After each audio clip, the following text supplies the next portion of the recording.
Hello again, and welcome to part 2 of a 3-part series from Lockdown Electronics with me, Bill. And this series looks at building an AM radio and also looking at some of the principles of amplitude modulation, transmission and design of receivers to receive AM. If you've not seen part 1, click that link just there because it's probably quite useful for you to see that. We look in part 1 at how the circuit works and some of the principles of amplitude modulated transmissions. This time we're going to actually put the circuit board together and do some DC testing, so let's get the soldering iron warmed up and get to it. The kit then arrives in a little plastic bag with the components packed in yet another plastic bag, and here you've got 2 halves of the case, little bit of a handle and the speaker. To make things easier from an assembly point of view, I've split the kit into its component parts. I'll put the hardware bits here: circuit board, transformers, ferrite rod, variable capacitor, and then I've got resistors, capacitors and semiconductors here. There's a couple of I'm going to say oddities. They're potential pitfalls if you've not built an electronics kit before, and that is that capacitor there, which is a trimmer capacitor, which is in parallel with that variable, and that trimmer capacitor there, which is in parallel with that variable. As you can see here, there is a dotted line, which means that those 2 variable capacitors work together. Now, if you're searching the kit for those 2 trimmer capacitors, you won't find them, and that's because they're actually here. This is the variable capacitor, that's the adjustment there, and the vanes are inside there, so that's the common and the 2 connectors for the variable capacitor. And those 2 fairly small little screw heads there, those are the 2 trimmer capacitors that form part of C1. C1A and C1B. So don't spend too long looking for those because you won't find them. In a similar way, there's also on B3, B4 and B5 there's a capacitor. Now that dotted box there signifies that those coils are contained within a shielded can, and those capacitors there and there are shown outside the can. That's a little bit naughty because it's not quite true. That particular coil doesn't have a capacitor outside the can.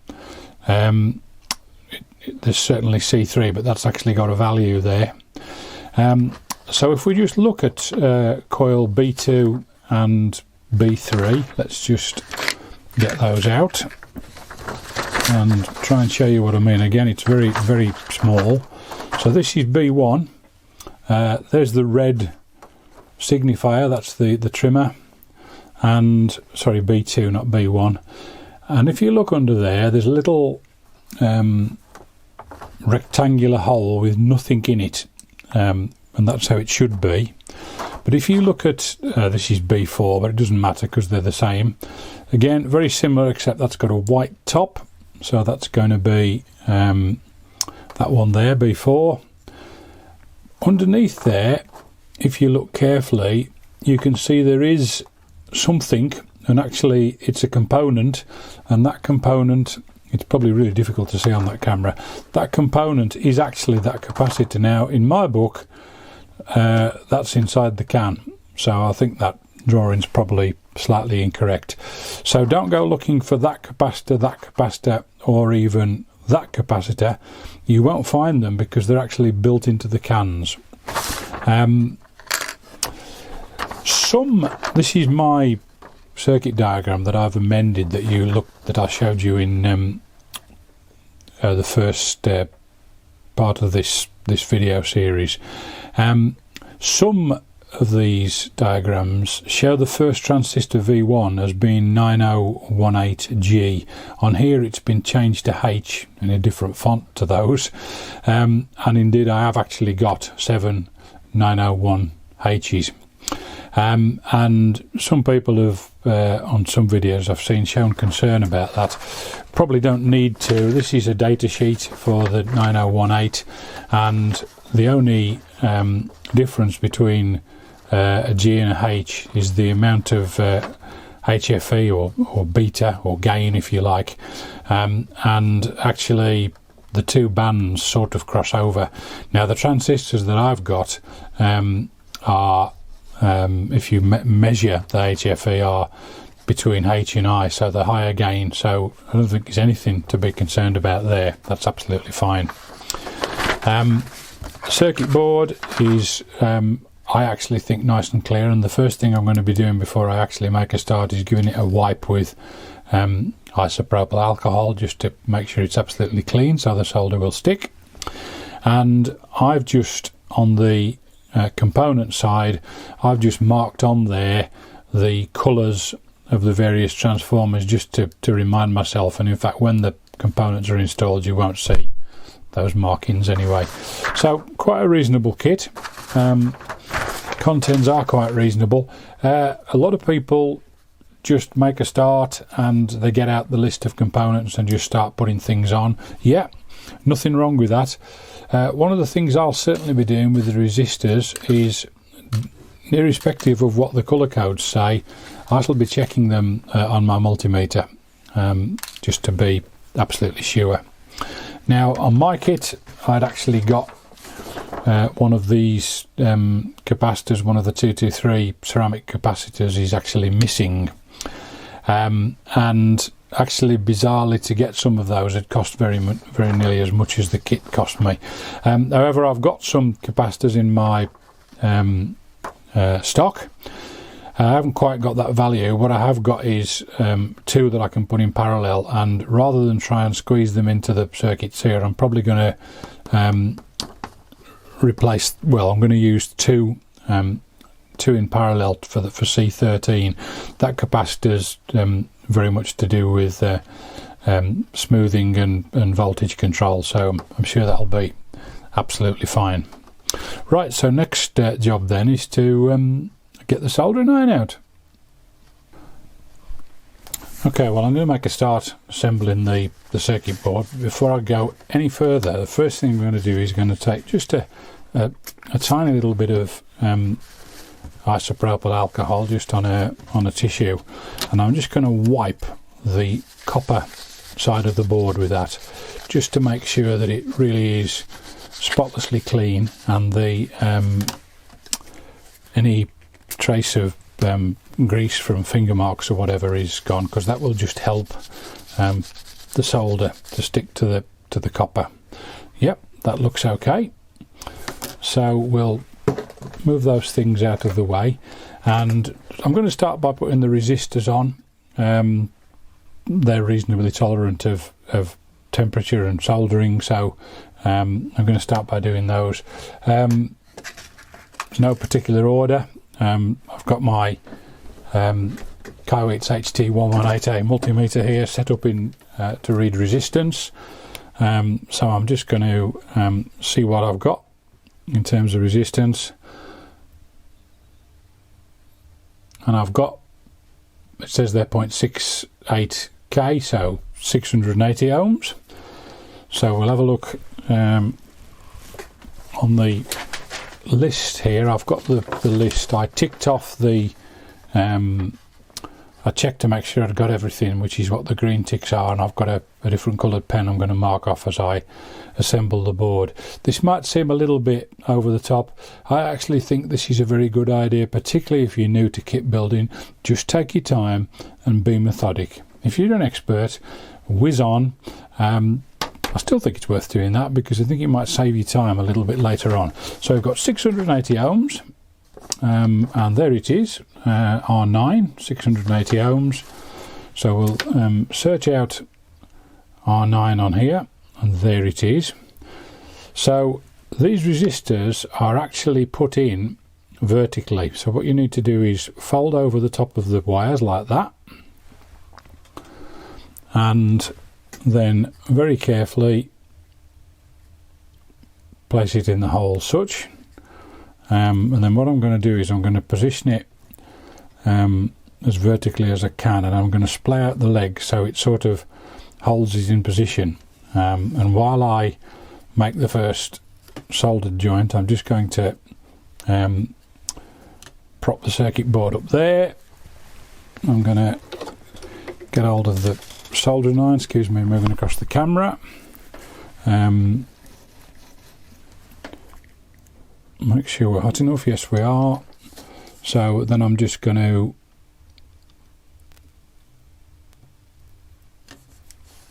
solder the first one.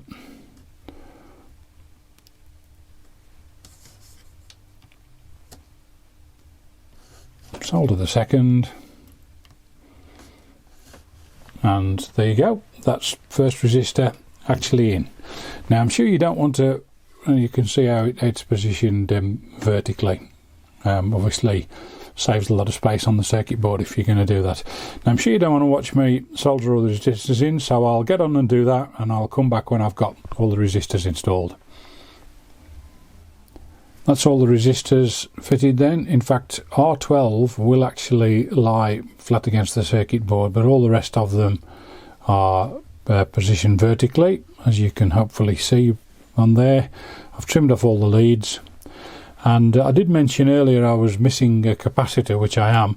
However, Banggood haven't really let me down, because they have given me a bonus 20k resistor here, which I can't see a space for. It certainly isn't on the list, so I've not completely lost out. So thanks Banggood for the 20k resistor. That'll come in handy sometime, I've no doubt. Okay, next thing I'm going to start fitting is the capacitors. So I'm going to start with the electrolytics, because they're nice and big and easy to see, even with my ancient eyes. There are 4 of them, and if you're not familiar with electrolytic capacitors, they usually have a mark there which is the negative side, and the negative lead is always the shortest. So does matter that these are the right way around, the electrolytics. So negative lead is always the shortest. So if we look what we've got here, this is 100 microfarads, and looking down here, and just spot 100 microfarads is C14 and also C15. So there's C15, so I'll probably put C15 in, and as you can see, the white side is the negative, which is the short lead, and they are meant to mount vertically anyway, so you can get those nice and close to the circuit board like that, and then get that soldered in. So I'll get the capacitors put in, and I'll come back when I've got that done. I should perhaps have also just checked the capacitance. There's no harm in that, so I'll just pop the Kaiweets onto capacitance, and I'll just quickly remove that one again. They are labelled up as 100 microfarad, but there's no harm in checking.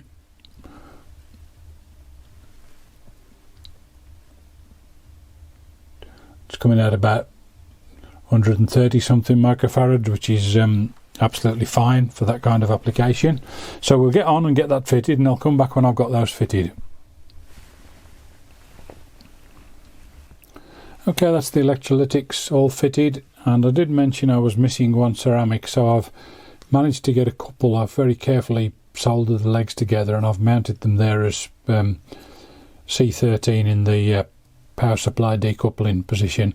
Doesn't look pretty, but it's not going to stick up any higher than the IF cans, so hopefully that's going to be okay. It's an easy one to replace if I do get one of the right value. So next thing to do is start on the ceramics, and 223, so that's 22 and 3 noughts, which is 22 nanofarads.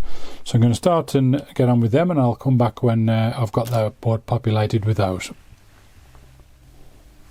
Okay, that's all the ceramic capacitors fitted now, and there's only one that's different to most of the board, and that's that one there, C3, which is 10 nanofarads, all the rest are 22 nanofarad. They are quite small components and fiddly, so just take your time fitting those. They're all done. So next is to fit what I'm going to call the bonus component, which is the variable capacitor, and that sort of sits here. And I'm going to carefully push those legs through those 3 holes. And what's really nice about this is that you fit in one component here, making 3 soldered joints, but actually you fit in 4 capacitors. That's the two gang tuning capacitors, C1A and B, but also the 2 trimmers that are associated with them. So you get 4 capacitors for one lot of soldering here. So I'll get that fitted, and then I'll come back and show you what I'm going to do next. Okay, that's the variable capacitor mounted, went on the circuit board, so that's all done. Next thing I'm going to fit are the 3 diodes. They're quite probably the smallest component of all, and diodes are polarized component, need to be fitted the right way, and normally circuit boards tend to show you which end the cathode is by just putting a line, but they've actually put the diode symbol on, so it's really easy to remember how to use that. The bar on the diode, which on these is a very, very tiny black bar there, that's the cathode end, and so we place those with the bar like at the left hand side on the circuit symbols on the board. So I'll get those soldered on and then come back for the next bits. Right, that's the diodes fitted now then. So we've got D3 there and D1 and 2 are here. So that's the first of the semiconductors fitted. It's probably just worth mentioning that that V4, although it's a transistor, you may recall from the circuit diagram that it appears to be in rather a strange configuration, in that the collector and the base are connected together and the emitter comes out here. That's because effectively V4 is the demodulation or detector stage, and so that transistor has simply been wired to work as a diode, and rather than leave the collector floating, it's probably good practice to keep noise down by just connecting it to the base. And if you think about what that means in practice, we've got an NPN transistor collector base emitter, and if we connect the collector and the base together, what we end up with are simply 2 connections, and it's a PN junction, which is a diode effectively. So just to prove that's the case, I've actually very carefully put the collector and the base legs into one of the component tester holes and the emitter into the other. So if I now start the tester, you should hopefully see that it correctly identifies the component as a diode.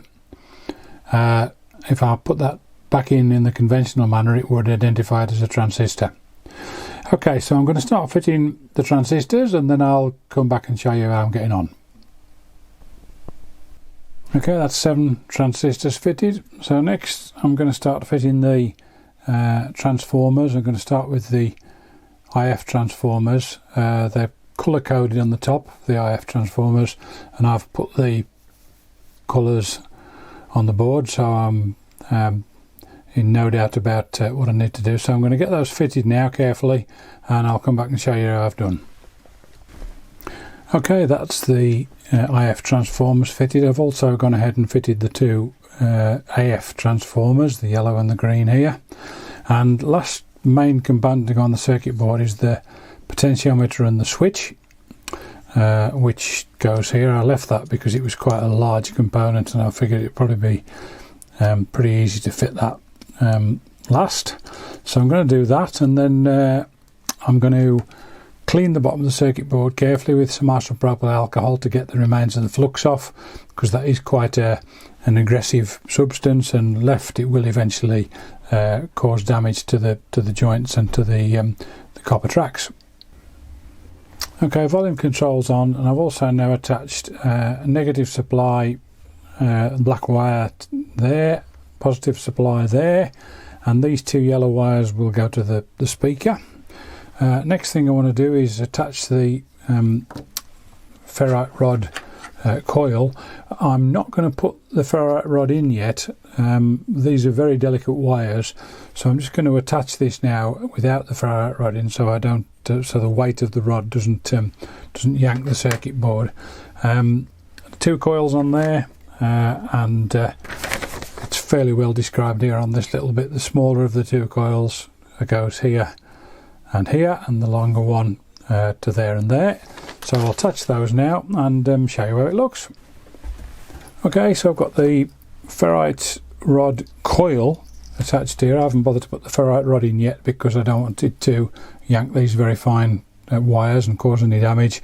I've now wired up the speaker, so the next thing to do is to cautiously apply 3 volts to these 2 wires. I'm going to use my bench power supply for that, and then we need to use the test points to work our way through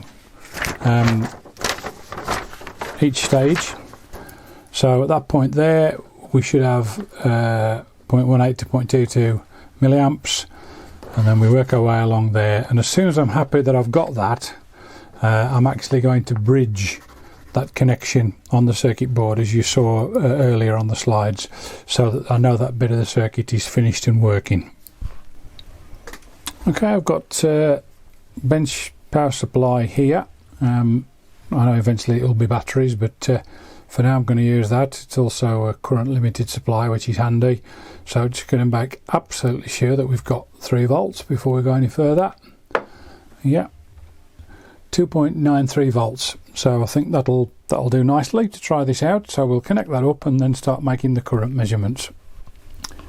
Okay, when I've looked carefully on my circuit board, the track isn't broken there, so that's already connected. So I'm going to move straight on to checking this point here, which is the collector of transistor 2.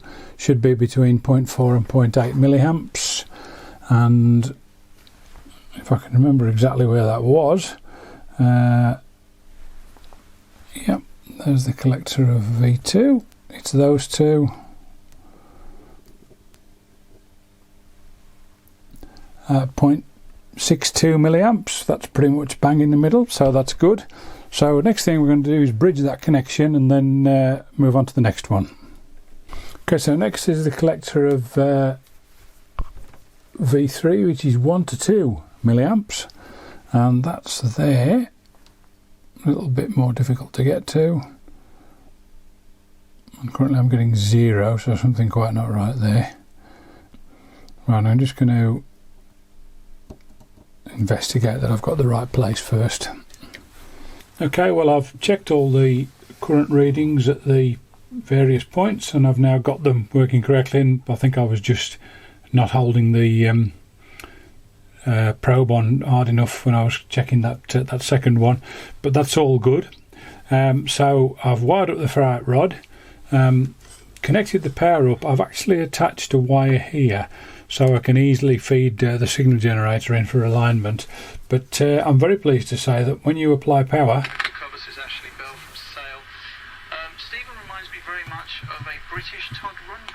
it's not even aligned yet, and as you can see, she's already receiving a medium wave station without too much difficulty. And if I just operate the tuning control,